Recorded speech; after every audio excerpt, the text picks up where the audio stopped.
Hello everybody, my name is Ash and welcome back to Dark Souls 3. Last time I left off, we got cheated by a fucking phantom because let's give him 1200 damage per light attack because it's new game plus... Oh wait, no, it's not new game plus, it's new game. Fuck me senseless, can I actually just get an R1 off? Because you don't get staggered by my attack, but you can just casually walk away. Alright. Yeah, it's frustrating this game because it's a lot of shenanigans can happen that you're not in much control of. Let's go over here and fuck them up.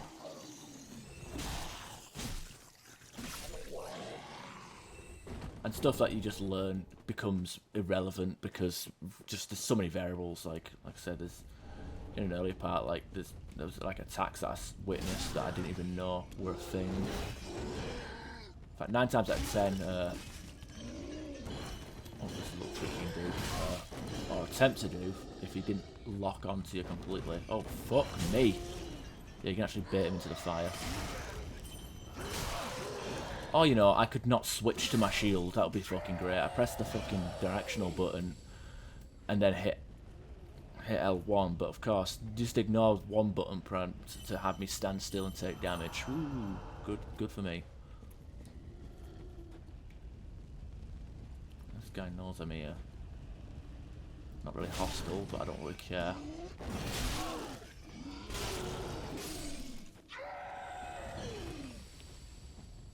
Yeah, these enemies are a bit of a pain to trade with. Don't have as much poise as I did with the standard weaponry, with the knight set with the thief mask, but in fact I'm gonna just trade back to that. No, make us fat roll. I think it looks cooler, to be honest. There we go. Over here.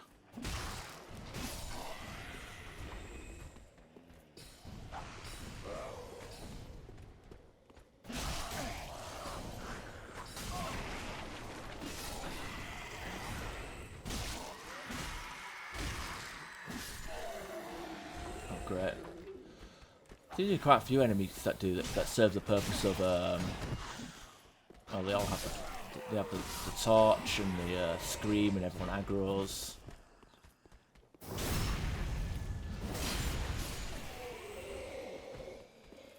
Alright, let's have a look. Heretic staff.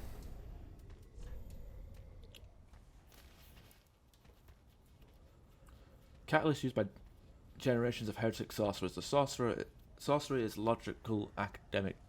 It's a logical academic discipline, and the power of sorcery depends heavily on the caster's intelligence. Is that our first catalyst? It is. Huh.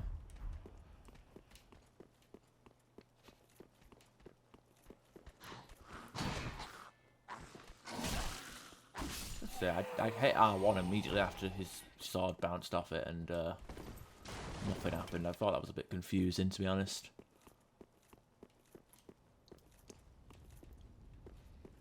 It's like this little castle area. Kick that. And fuck them up.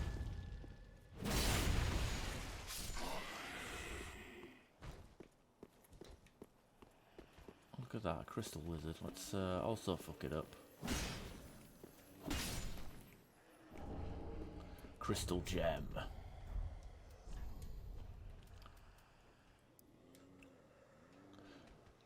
Gem infused titanite introduced to Lothric by crystal sages. Used in infusion to create crystal weapons. Crystal weapons inflict magic damage and scale effectively with intelligence. Pretty good, but oh shit, but you can't use like enchantments or resins with them kind of weapons with the split damage. Which is a shame. I guess it makes it balanced. I preferred it like in one of the few things that Dark Souls 2 I liked was the whole infusion buff mixing, where like you could get like a lightning infused weapon and then still use the Sunlight Blade and the spell buffs would actually, it would be like, it would add like a flat amount of damage, and then if it already had lightning damage on it, it would like multiply the total lightning by like 1.25 or something like that, which I really liked personally. And we're gonna go over here, get some looty loot.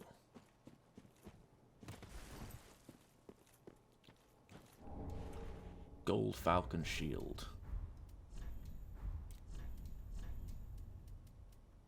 It's actually a pretty small shield. Metal shield fashioned in the form of a falcon with wings outstretched. This is like basically the Falconer shield from Dark Souls 2. Golden Falcon was the emblem of an ancient band of sellswords, and even to this day, many mercenaries who who look upon it as a token of good fortune. Now it says Falcon and band of sellswords. I think that might be a reference to Berserk, but you know, there's a lot of stuff you could probably link to Berserk with these games. Now these fuckers here. I think aggro one of them. Oh, he just used his war cry. That's great.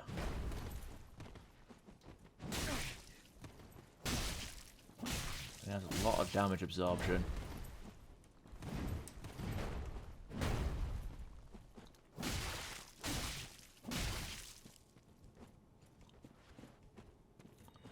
Oh no, you're not healing. Okay, we killed him all right. And gave us the Great Club, which is we got the Large Club. Now we got the Great Club. Keep going to the wrong thing. So yeah, 22 strength, 28 strength. We've got Club, Large Club, and Great Club. Wood Club fashioned from the branch of a giant tree requires considerable strength to wield. A hard durable weapon. Its weight makes it easier to break shields and guards. Okay. Now, a lot of people, what a lot of people do, and I do this myself most playthroughs. In fact, I'm going to do it now for the second guy. Is they aggro them, you know, make sure they get out of range a little bit, and then they go and run past him and get to the top of this ladder.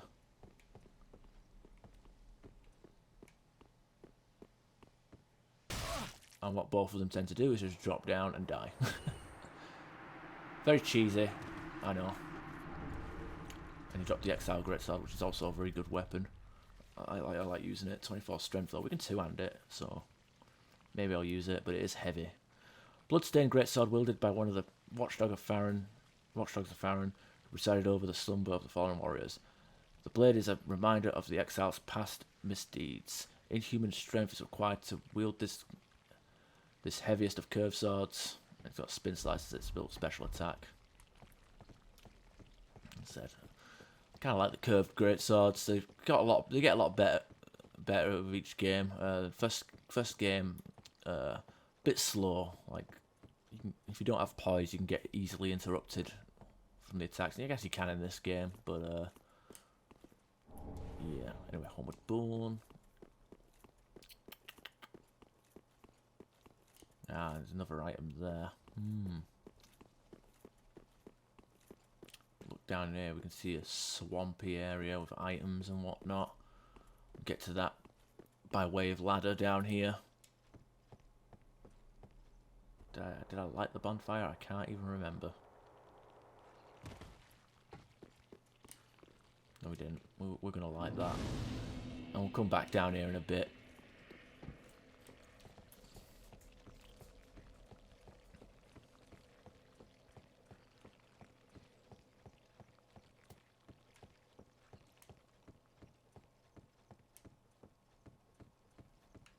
There we go.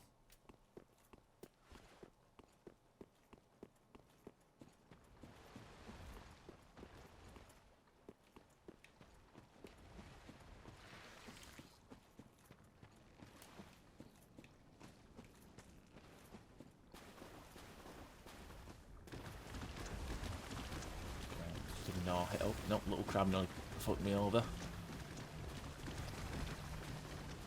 Go here and hug the wall so we don't aggro too many little ones. There we are. So, go back in here where we came.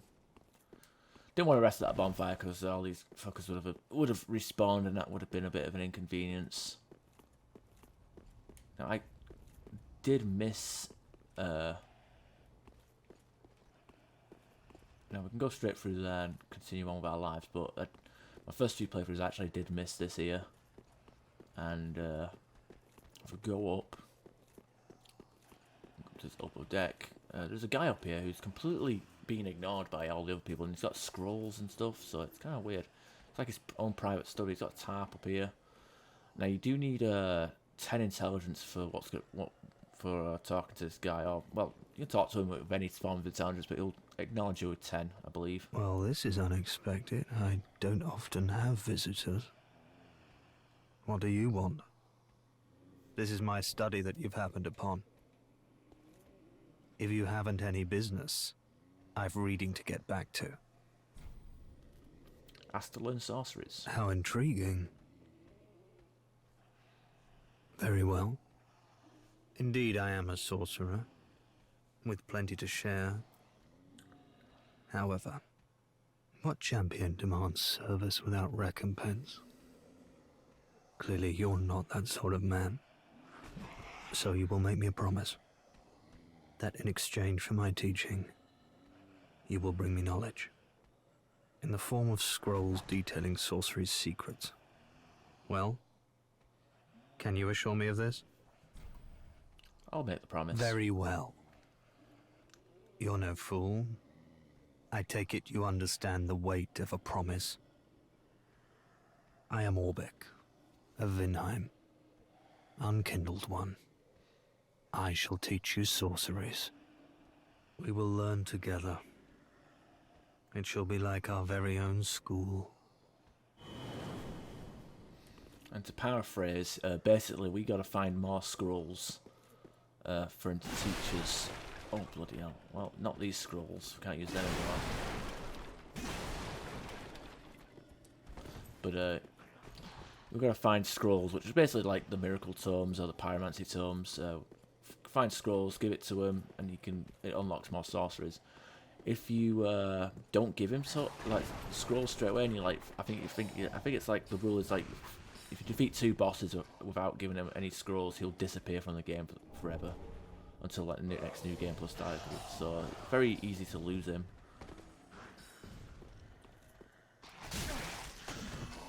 But we're hopefully not going to lose him. We're going to hopefully try and do his quest.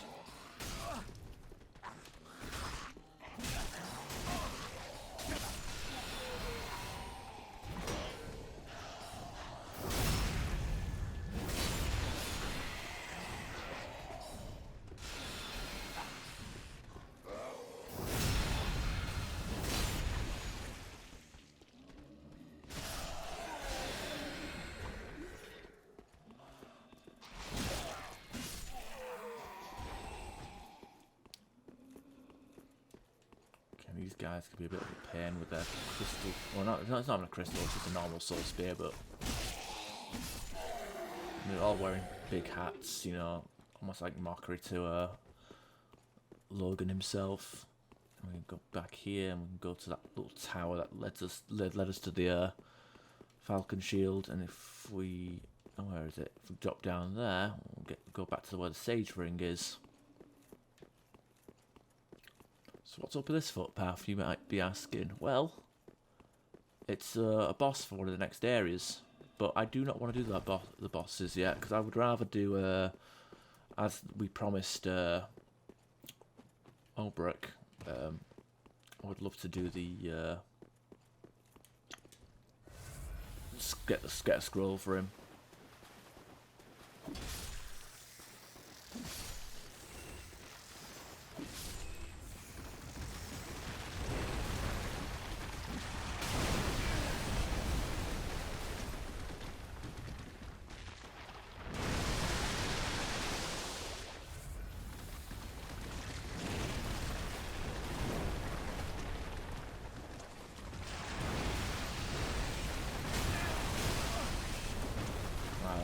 exit fucking combo.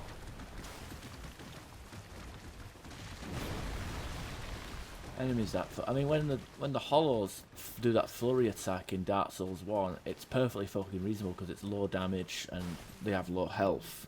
When a big fucker with high health, high defense, and high damage does it, it's a bit bullshit. Anyway, I think I'm gonna go back to Firelink.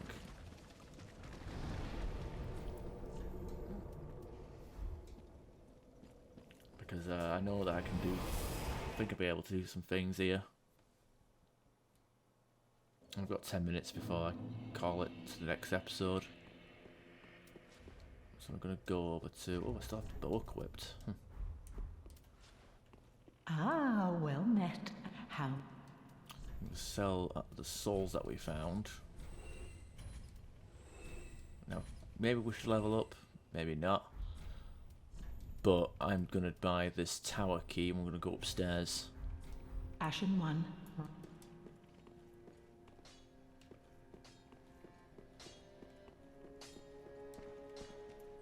Ah, there you are, unkindled one. I am pleased to have a pupil as dedicated as you. Yeah, I don't know why he's saying that. We're not that dedicated. But we do have a good amount of shards to upgrade our Fire Anti-Flame, which we won't do. We're going to give him... let's have a look. We've got these so far. But if we give him this... The Great Swamp Pyromancy Tome. Yes, here we are. It's been long indeed. With this, I can teach you more sophisticated pyromancies. Splendid. I can boast I am your tutor a little longer. And he gives us access to a Bursting Fireball, I think, Fire Orb, and not on the poison stuff, which is pretty cool. Pretty cool. I think it was Fire Orb. No, I can't remember. Wasn't actually paying attention. Do not be gone for long. What is a teacher without a pupil? Well, you're not wrong. Oh, you're back then.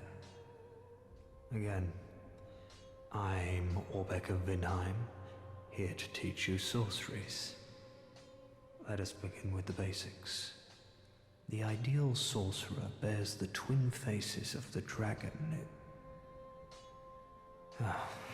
You could at least act as if you're paying attention. Learn sorceries. Okay, so he sells us quite a lot of sorceries, but some of these were already on Yol of Londor, which he, by this point, is already dead, but he could still be alive. Buying like multiple stacks of a spell serves no purpose. Unlike Dark Souls 1 and 2, where you had multiple attunements, so you get more casts. All your casts are based on focus points, so not too bad.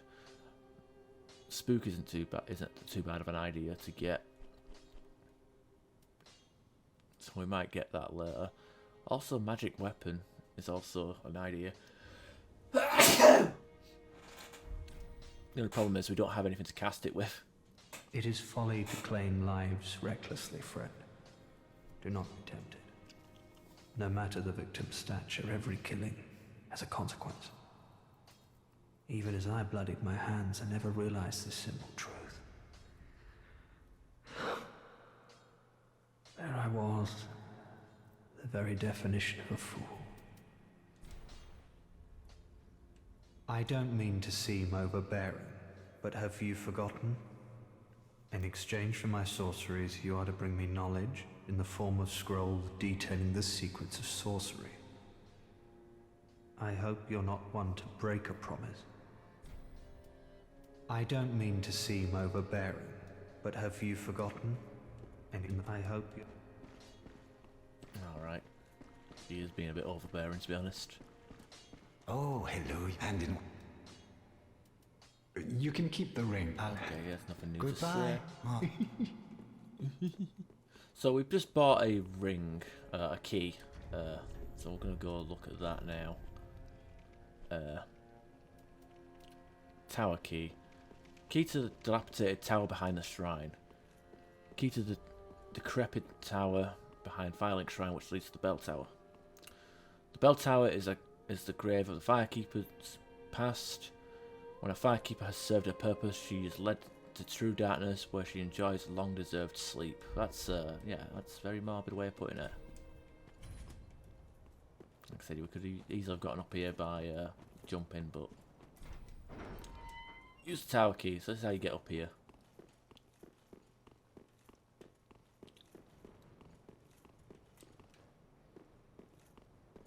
And there is stuff over here that we can use, even crystal lizard down below.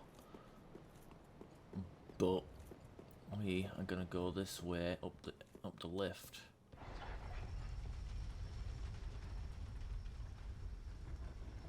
And the door didn't close itself. That's interesting. Is there anything back here? I'm just gonna do a little exploring because I don't really explore this. Oh shit! That fucking camera. Don't really explore. Fuck me! What's going on with the camera angle? It's like bopping into the back of my head. It's like throwing me off. Right. Well, that'd be pretty cheeky to put. Fuck me! Damn near falling off the edge. Hang on a minute. Wall recovery off. Okay, I don't know what the fuck. Zooming in is really fucking me up though. Right. Would have been sneaky to hide an item back there, but oh well. I suppose I could have just looked down. Anyway, here's the bell tower. And Firekeeper Soul.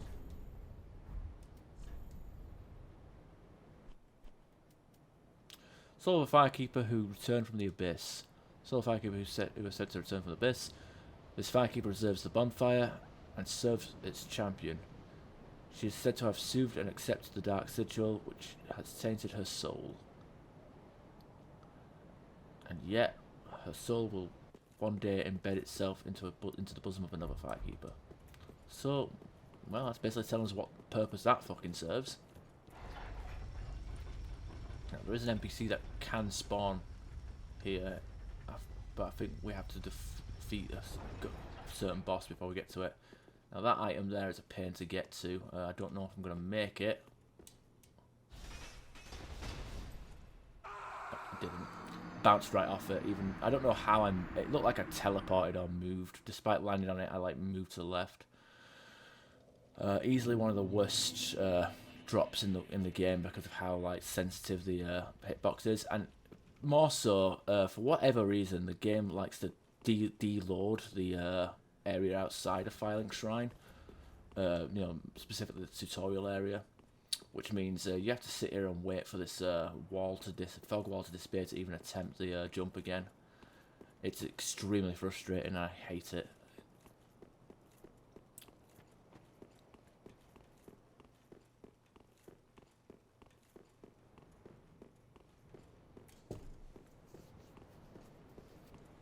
Maybe with a cat ring or spook I could like survive that drop, but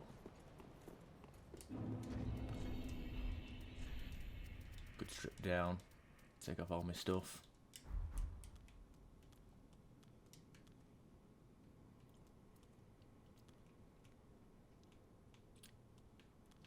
Usually just jump and then do a plunge in, but that's not enough.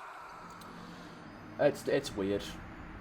There's no. I thought I found a consistent way of doing it, but since I've got since I'm recording my playthrough, it clearly leads to not being able to do it consistently.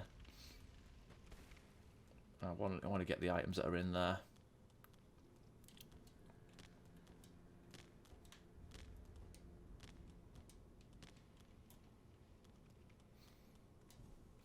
I don't understand why it takes so long to load it the area either, because it's like we were just here, so fuck it. We'll actually explore the lower area and we'll try the thing again. So we drop down here and drop back down and still receive fall damage, despite the fact that I think the bridge to that platform and the platform to that roof was the same fucking distance. Fall damage is weird. And go up here. You. Me, pickled pea. Me, bumperum.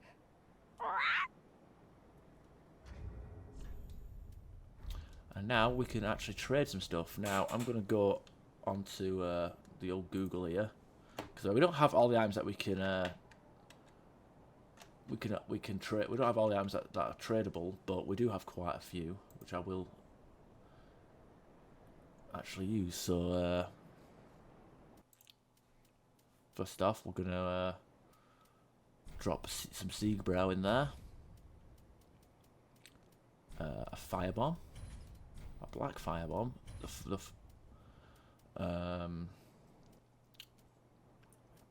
alluring skull. I should probably like do these separately. I should have done these separately so I could tell you which item drops which, but I guess I can cover that in a second.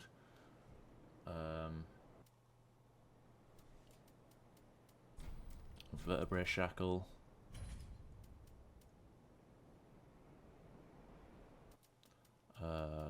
Homeward Born.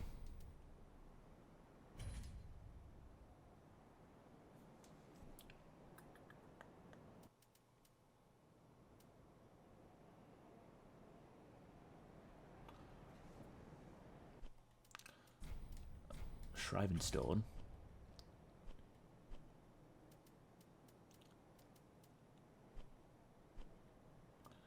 A Sacred Chime. Could be any chime, but...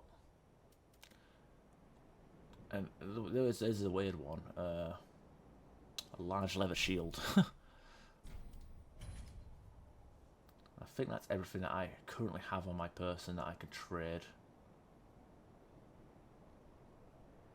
Yeah, there is actually another item, but it would like basically Loretta's Bone, but it would have like locked us out of the quest for what's his face.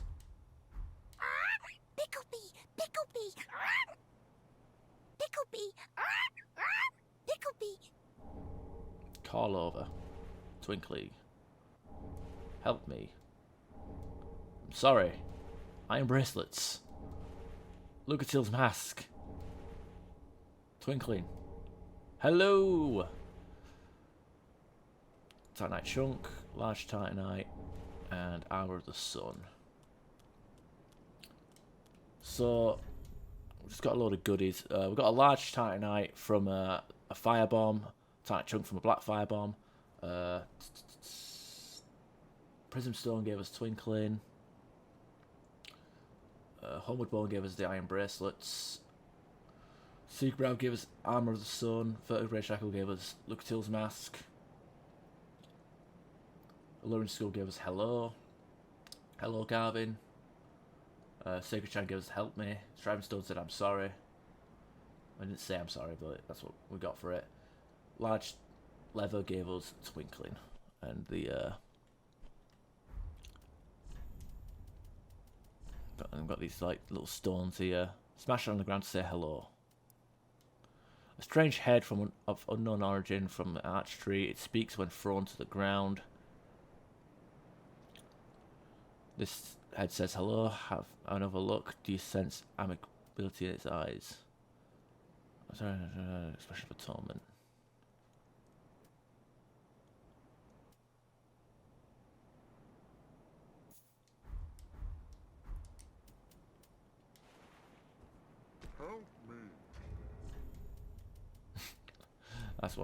That's it really.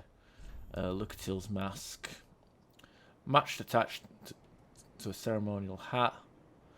A hollow once fought violently with this mask, but feared the fading of herself and implored a comrade to remember her name. Perhaps that is why this gentleman's mask is named after a woman.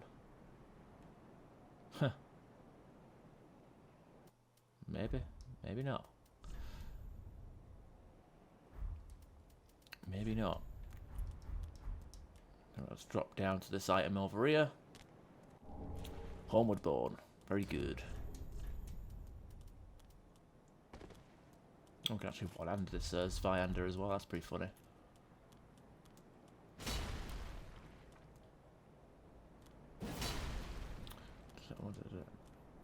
Yeah, as a pokey roll. I want to see what moveset is, because I wouldn't mind using this in an upcoming session. In fact, it will be used at some point.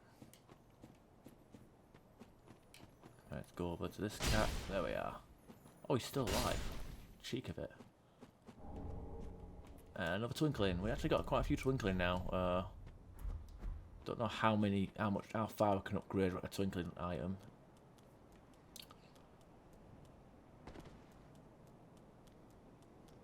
Anyway, finally we're gonna go up to this in here.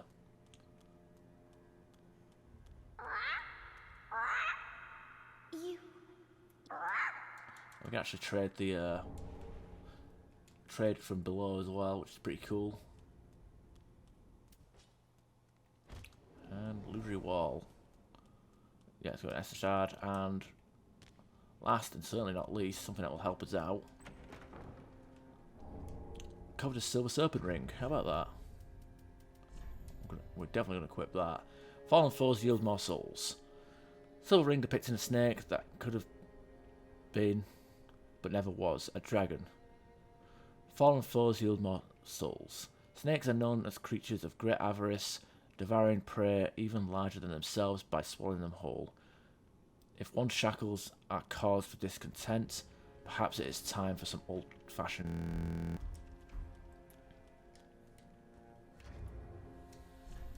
Okay, and before we finish this episode, I am going to make one last attempt at that jump.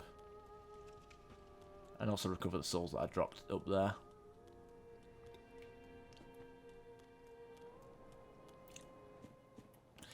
If not, I'll end the episode if I die, and then get them off camera. Which is a shame, because I would like to show how to efficiently get that item. I wonder if there's anything on these blocks over here. Like that platform there. Cause I'm used to I remember being able to just run at an angle and just jumping like that. But for whatever reason, it feels like it's changed.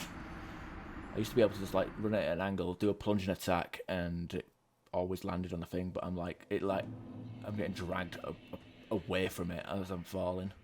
Oh well, I'm going to end the episode there. I hope you guys enjoyed. I'll get the items, and I'll see you next time. Bye. Fucking hell.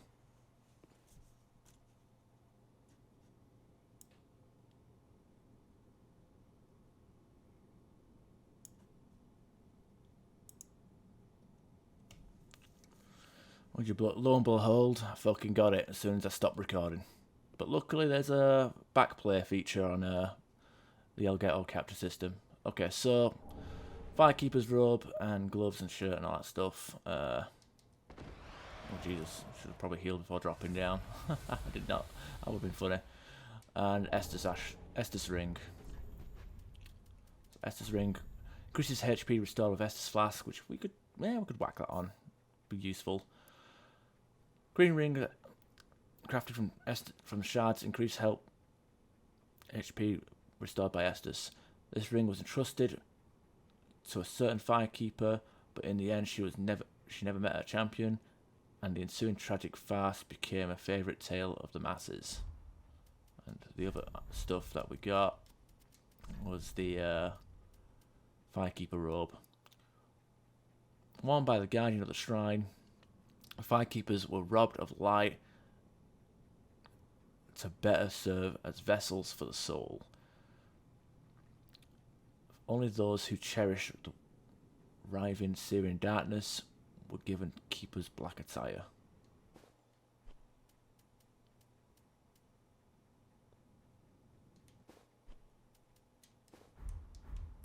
It's actually a pretty cool set, to be honest. You've got foot rags and shit. Anyway, I'm gonna actually end the episode. I'll probably nip this onto the end of the previous one. So, from me to you, farewell.